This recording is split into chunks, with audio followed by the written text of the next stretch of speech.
اردو فن news میں خوش آمدید۔ بسم اللہ الرحمن الرحیم۔ السلام علیکم ناظرین۔ پیٹرولیم مصنوعات کی قیمتوں میں 9 روپے فی لیٹر تک اضافے کی سفارش۔ خبر کی تفصیلات میں جانے سے پہلے چینل کو سبسکرائب ضرور کر لیں۔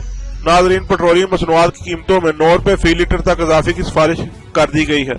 اوگرا نے پیٹرولیم مصنوعات میں اضافے کی سمری پیش کر دی ہے۔ اوگرا نے پیٹرول کی قیمت میں 6 روپے 21 پیسے کی سفارش کی ہے، جبکہ ہائی سپیڈ ڈیزل کی قیمت میں 2 روپے اور مٹی کے تیل کی قیمت میں 9 روپے 91 پیسے فی لیٹر کا اضافے کی سفارش کی ہے۔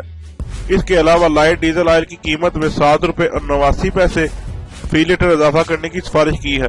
ہائی سپیڈ ڈیزل کے علاوہ دیگر پیٹرولیم مصنوعات کی قیمتوں کا تعین 17% جی ایس ٹی پر کیا گیا ہے۔ اوگرا نے پیٹرولیم مصنوعات میں اضافے کی سمری وزارت خزانہ کو ارسال کر دی ہے، تاہم قیمتوں میں اضافہ کل وزیر اعظم سے مشاورت کے بعد کیا جائے گا۔